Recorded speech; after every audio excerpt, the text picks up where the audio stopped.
ఈ వీడియోలో ఏం చెప్తున్నారు? అంటే ఒక వ్యక్తి తన ఉన్న ఉద్యోగాన్ని వదలగలడా ఉన్న బలంగా? ఓకే. అవసరాన్ని మించి అప్పు చేయగలడా? ఇవి రెండు ఒకటిసారి ఏమనిపిస్తుంది అంటే ఏదో గుండెలో దడేలమన్నట్టు అయిపోతుంది ఒకేసారి. అవును. ఉన్న బలంగా ఎక్కడ పని చేస్తున్నాడు, ఓనర్ అన్నాడు రేపటి నుంచి రావద్దన్నాడు, లేదంటే మీకు జాబ్ తీసేస్తున్నాం అన్నాడు. అనగానే ఏదో మొత్తం పెద్ద బండరాయి తల మీద పడ్డట్టు ఫీల్ అయిపోతాడు. ఓకేనా, రేపటి నుంచి నా పరిస్థితి ఏంటి, నా భార్య పిల్లల పరిస్థితి ఏంటి, అన్ని ఇన్స్టాల్మెంట్లు పెట్టుకొని ఉంటాడు కదా పనికిరాని అన్నీ. అవును. అవన్నీ ఎలా కట్టాలి, వాళ్ళు పీక్కు తింటారు, క్రెడిట్ కార్డ్స్ ఇవన్నీ కూడా. ఏముంది, వాడు ఈ 30,000 50,000 1,00,000 ఇస్తాడు. ఓకేనా, దాదేనా నీ జీవితం? ఇంకా అందుకంటే పైకి ఆలోచించే అవసరం లేదా నీకు? ఏనాడని ఆలోచించావా? అంటే మనం ఏంటంటే ఇంతకుముందు కూడా చెప్పుకున్నాము, మనం ఒక పరిధి గీసుకొని కూర్చున్నాం. మనం ఏంటంటే నా శాలరీ ఇంతే 30,000, ఓకేనా, దీంట్లోనే అన్నీ సర్దుకోవాలి, అవసరమైతే అప్పు చేయాలి. అవసరం నుంచి అప్పు చేయగలడా అంటే అవసరం నుంచి అప్పు ఖచ్చితంగా చేస్తాడు వాడు. ఎందుకు చేస్తాడు? అవసరాలు అలా ఉన్నాయి కాబట్టి. ఓకేనా, కానీ నేను చేయొద్దనే ఆలోచన ఎప్పుడు రాదు. ఎందుకంటే అలా డిసైడ్ అయిపోయింది మైండ్. ఎందుకంటే అవసరమైతే అప్పు తేవచ్చు, దాన్ని అటు ఇటు రొటేషన్ చేయొచ్చు, నాకు ఇంత వస్తుంది, దీంట్లోనే జీవితాన్ని కొనసాగించవచ్చు. ఒక్కసారి దీనికి భిన్నంగా ఆలోచించండి. మీరు ఒక వ్యాపారవేత్త అయితే, నువ్వు జాబర్గా ఒక 1,00,000 రూపాయలు సంపాదిస్తే, వ్యాపారవేత్త 2 నుంచి 5 లక్షలు 10 లక్షలు కూడా సంపాదించగలడు. ఓకేనా, నువ్వే ఎంతమందికి ఎంప్లాయ్మెంట్ కల్పించవచ్చు కదా.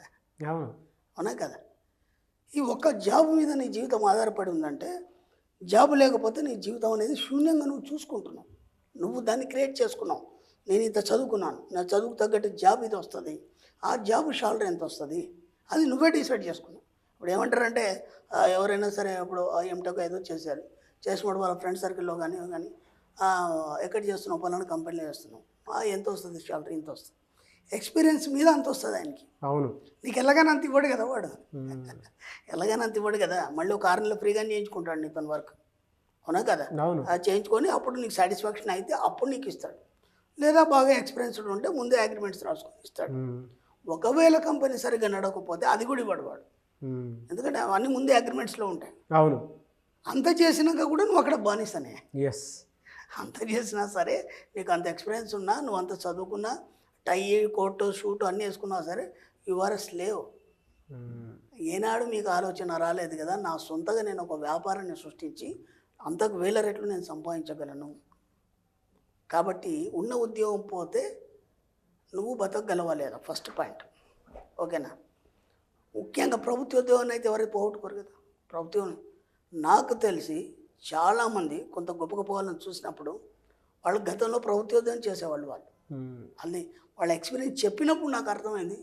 అప్పుడు అనుకున్నాను, పిచ్చా, గవర్నమెంట్ జాబ్ వదిలిపెట్టడం ఏంటి, వదిలిపెట్టి ఈయన దీంట్లోకి రావడం ఏంటి, ఈ వ్యాపారం చేయడం ఏంటి, దీంట్లో లాభ నష్టాలు కూడా ఎన్నో చూశాడు ఆయన, ఇలాంటి ఆలోచన ఎందుకు వచ్చింది అన్నప్పుడు నేను ఆలోచించినప్పుడు అప్పుడు అర్థం కాలేదు.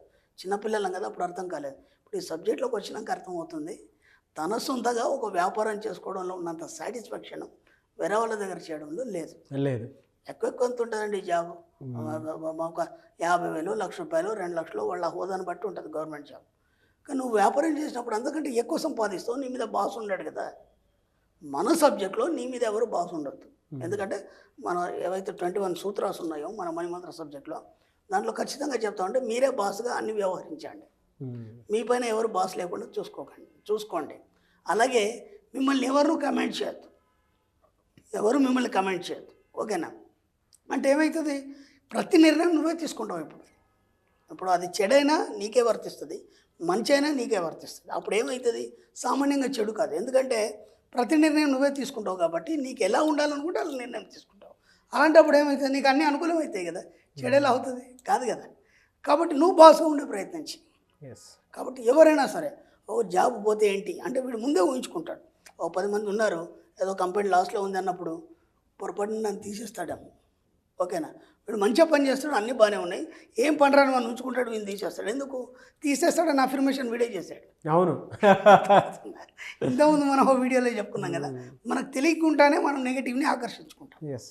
వీడు అక్కడ ఏమి కాలేదు, అక్కడ ఇంకా కంపెనీ ఇప్పుడు ఆడని తీయడు, మిమ్మల్ని కూడా తీయడు. చర్చ జరుగుతుంది, మార్కెట్ ఫ్లక్చువేట్ అవుతుంది అంటే పేపర్లో ఇచ్చాడు, షేర్ మార్కెట్ పడిపోయి ఏదో చెప్పాడు. అది ఎక్కడో జరుగుతుంది, అది ఆ నిర్ణయాలన్నీ ఎక్కడో జరుగుతాయి. కానీ వీడు ఇక్కడ ఉండి ఊహించుకుంటాడు అనమాట. ఒకవేళ అది ఇట్లయితే ఏమవుతుంది, మన కంపెనీ ఏమన్నా అయితే ఎట్లయితుంది, పొరపాటున నన్ను తీసేస్తారేమో. పదే పదే పదే నువ్వు అఫర్మేషన్ చేస్తావు కాబట్టి అది ఏం కాకపోయినా సరే ఏదో చిన్న కారణంతో నేను వాడు తీసేస్తాడు. ఎస్. ఒకవేళ తీసేస్తే నా పరిస్థితి ఏంది, గోచరంగా మారిపోతుందేమో, నా భార్య పిల్లల పరిస్థితి ఏంటి, నేను ఎలా జీవించాలని భయపడతావు. కాబట్టి తీసేసిన తర్వాత మళ్ళీ నీకే ఉద్యోగం దొరకదు. అఫర్మేషన్ నువ్వే చేసుకొచ్చున్నావు కదా. అవును. ఎందుకంటే నా తీసేస్తే నా పరిస్థితి ఏంటో అని క్వశ్చన్ పెట్టావు తప్ప, అది కాకపోతే అంతకంటే మంచి జాబ్ చేస్తాను, లేకపోతే నా సొంత వ్యాపారం చేస్తానని ఒక్కసారి నువ్వు అఫర్మేషన్ చేస్తుంటే నీకు అసలు ఆ భయం లేదు. వాడు తీసుకుంటేది ఉంచుకుంటేది. అవును. అర్థమైందా? ప్రతిదానికి కారణం నువ్వే అవుతున్నావు ఇక్కడ, ప్రతిదానికి కారణం నువ్వే అవుతున్నావు. కాబట్టి ఎక్కడ కూడా మీరు నెగిటివ్ అఫర్మేషన్ చేయకండి. ఒక జాబ్ దగ్గర కానీ, లేకపోతే ఒక వ్యాపారం దగ్గర కానీ, బయట సమాజంలో కానీ, ఏదైనా సరే ఒక అఫర్మేషన్ చక్కగా చేయండి. ఈ ప్రపంచంలో ప్రతిదీ నాకు అనుకూలంగా మారుతున్నందుకు విశ్వానికి కృతజ్ఞతలు, సరిపోయింది. ఒకవేళ నెగిటివ్ ఉన్నా సరే అది క్లియర్ అయిపోతుంది. అదేమైపోతుంది, నెగిటివ్ పాజిటివ్గా మారి మీకు అనుకూలంగా మారిపోతుంది. ఈ ఒక్క అఫర్మేషన్ చేయండి. అర్థమైంది? మీరు ఎక్కడున్నా సరే, ఏ పరిస్థితిలో ఉన్నా సరే, ఏదైనా సరే నాకు అనుకూలంగా మారుతున్నందుకు విశ్వానికి కృతజ్ఞతలు. ఉదయం లేవగానే ఈ మాట చెప్పేయండి. మీ జాబ్ చేసే దగ్గర కావచ్చు, మీ వ్యాపారం దగ్గర కావచ్చు, ఇంకేదైనా మీ ప్రొఫెషనల్గా ఏదైనా పర్సనల్గా ఏదైనా ఉంటే కావచ్చు, అవన్నీ ఆటోమేటిక్గా మీకు పాజిటివ్ అనేది జరగడం అనేది మొదలవుతుంది.